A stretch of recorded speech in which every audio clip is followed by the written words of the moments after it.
¿Qué tal, estimados estudiantes? Hoy resolveremos el siguiente problema. Nos indican que tenemos un cilindro horizontal aislado que contiene un pistón no conductor sin rozamiento. A cada lado del pistón hay 54 litros de helio a una atmósfera y 273 Kelvin. Se suministra calor lentamente al gas de la izquierda hasta que el pistón ha comprimido el gas de la derecha a 7,59 atmósferas de presión. Determine, inciso A, el volumen final del gas de la derecha en litros. Inciso B, la temperatura final del gas de la derecha en Kelvin. Inciso C, el trabajo realizado sobre el gas de la derecha en joules. Inciso D, la temperatura final del gas de la izquierda Kelvin. Inciso E, el calor que se ha suministrado al gas de la izquierda, ¿no? Entonces, vayamos resolviendo el presente problema considerando los datos proporcionados, ¿no? Nos indican que tenemos en un inicio un cilindro horizontal aislado, el cual contiene un pistón no conductor y sin rozamiento. Acá tenemos al pistón. ¿Ya? A cada lado del pistón hay 54 litros de helio a una atmósfera y 273 Kelvin, nos indican a cada lado, ¿no? Existe un volumen de 54 litros. La temperatura para ambos es igual a 273 y la presión para ambos también será igual a una atmósfera. Vamos con las condiciones finales. Para llegar a las condiciones finales se está suministrando cierta cantidad de calor lentamente, nos indican, ¿no? Entonces, al ir suministrando calor, lo que ocurre es que el gas de la izquierda hace que el gas de la derecha se vaya a comprimir de la siguiente forma, ¿no? Hasta que se tenga una presión final en el gas de la derecha igual a 7,59 atmósferas, ¿no?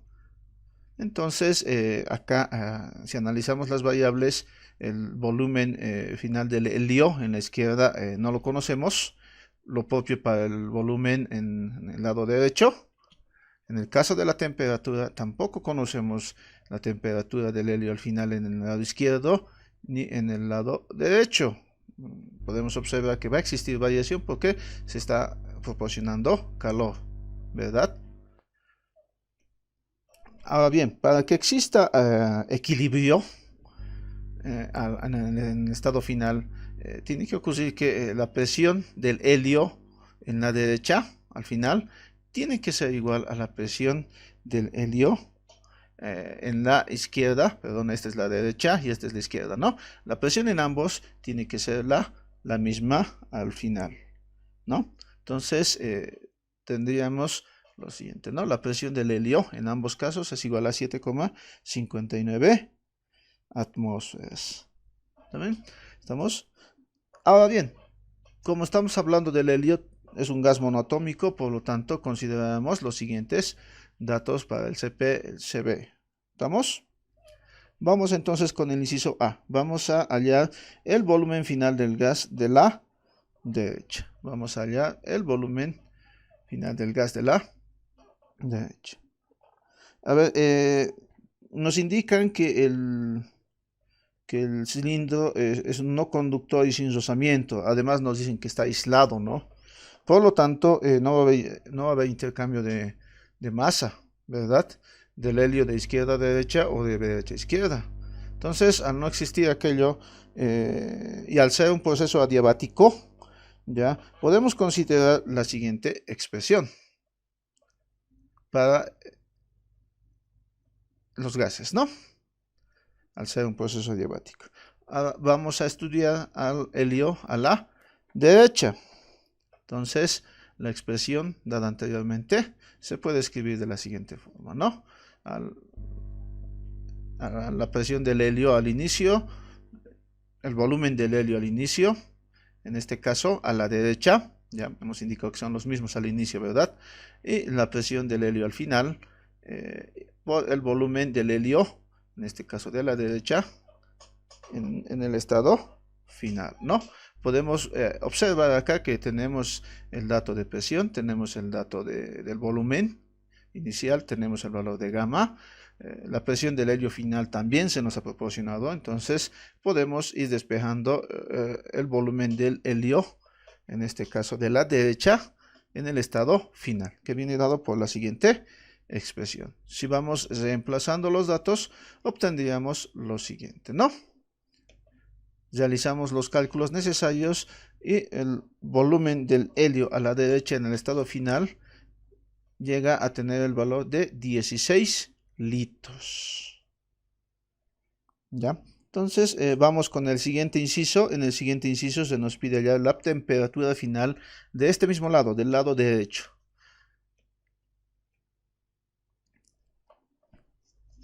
Entonces también podemos observar que al ser un proceso adiabático podemos aplicar otra expresión, pero en función a la temperatura. La expresión viene dada de la siguiente forma, ¿no? Tenemos la ecuación que es conocida, ¿no? Lo que hacemos en este caso también es estudiar a la derecha, pues eso se nos pide, ¿no? Entonces vamos a expresarla en función a las condiciones, en este caso del problema, para el gas a la derecha, ¿no? Podemos observar que también tenemos los datos, ¿no? Tenemos la temperatura del helio inicial, la presión del helio inicial, tenemos el valor de gamma, se nos pide hallar la temperatura del helio al final, y la presión del helio al final también es dato. Entonces podemos ir despejando la temperatura del helio de la derecha en el estado final, que viene dado por la siguiente expresión, ¿no? Reemplazando los datos, ¿ya? Y realizando los cálculos necesarios, obtendremos el valor para la temperatura del helio en el lado derecho, en el estado final, igual a 614,13 Kelvin. Vamos con el siguiente inciso. En el inciso C se nos pide hallar el trabajo realizado sobre el gas de la derecha. El trabajo realizado sobre el gas de la derecha, que viene expresado de la siguiente forma, ¿no? Entonces, para la derecha existe una compresión adiabática. Entonces, podemos aplicar nosotros la siguiente expresión para poder hallar el trabajo para un proceso adiabático, ¿no? Ahora bien, podemos observar que tenemos todos los datos. Podemos ir entonces introduciendo los datos de presión y volumen tanto al inicio como al final, y obtendremos entonces el resultado requerido, que es igual a menos 101,16 atmósferas litros. Pero como se nos pide hallar en joules, entonces tendremos lo siguiente, ¿no? Tenemos que realizar los cálculos necesarios para poder transformar de atmósferas litros a joules, ¿no? Dando como resultado el trabajo realizado sobre el gas de la derecha es igual a menos 10.256,64 joules, que será el resultado del inciso C. Vamos con el inciso D. En el inciso D se nos pide hallar la temperatura final del gas de la izquierda. Calculemos entonces el inciso D.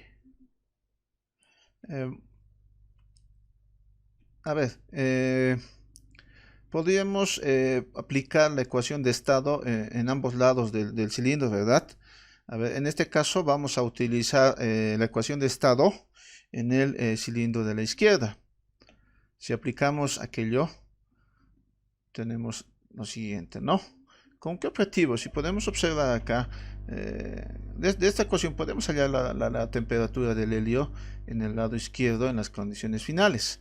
La constante ya no la conocemos. El número de moles lo vamos a hallar mediante la aplicación, por ejemplo, de nuevamente la ecuación de estado, pero en las condiciones iniciales, dado que todos son datos, ya en las condiciones iniciales ya, el volumen del helio, en este caso en el lado izquierdo, en las condiciones finales, se podrá hallar mediante los datos que ya tenemos. Por ejemplo, en el inciso A hemos hallado el volumen final del gas de la derecha, ¿no? Entonces, por simple diferencia, vamos a poder hallar el volumen del helio. Y por último, el volumen del helio en las condiciones finales también ya la tenemos, ¿no?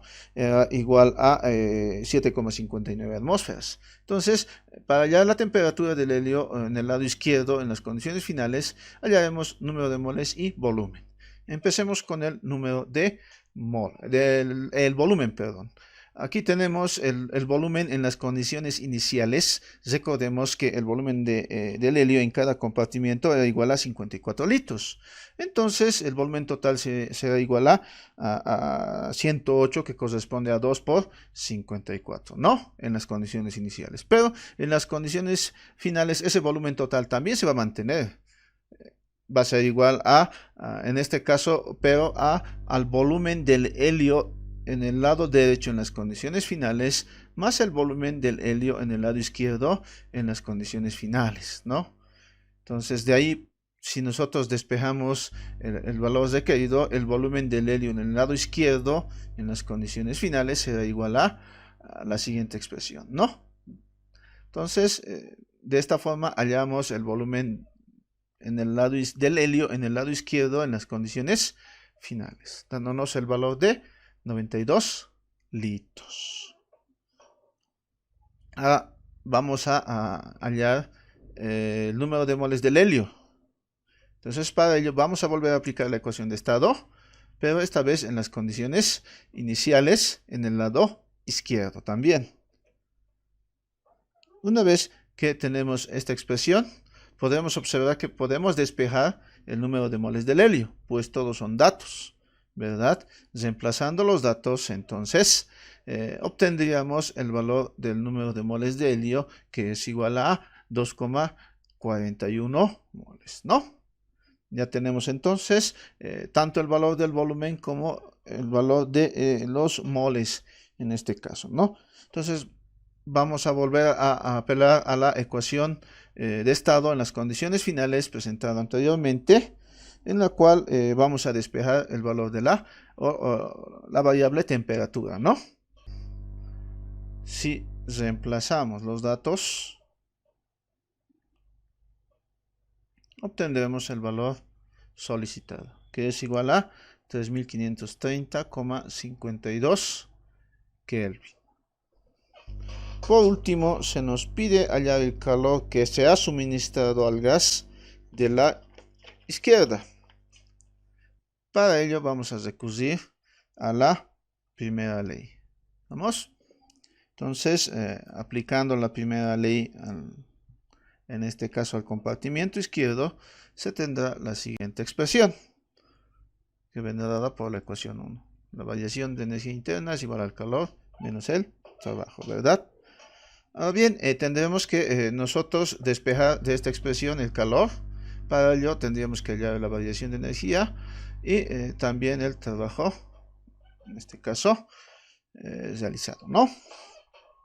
Ahora bien, podemos observar que el trabajo realizado por el compartimiento de la derecha es igual al trabajo realizado por el compartimiento de la izquierda, pero de signo contrario, no tenemos más influencia, ¿no? En este caso. Entonces tendríamos acá la siguiente expresión, dando como resultado entonces el valor del trabajo realizado, en este caso en el compartimiento de la izquierda, igual a 10.256,64 joules. Ahora bien, nos corresponde hallar la variación de energía interna, y para los gases ideales los expresamos o los hallamos mediante la siguiente expresión, ¿no? Al no estar en función de la temperatura, por ejemplo el valor de CB, entonces se halla con esta expresión, ¿no? Con ello, reemplazando valores y realizando los cálculos necesarios, obtendremos un valor de 97.986,37 joules, el cual reemplazando el valor con el correspondiente valor del trabajo en la ecuación 1, se podrá hallar el valor solicitado, el calor en este caso, será igual a la variación de energía interna más el trabajo, ¿verdad? Reemplazando los datos anteriores, tenemos en este caso el calor suministrado igual a 108.243,01 joules, ¿no? Con lo que se termina el presente ejercicio. Gracias. Hasta otra ocasión.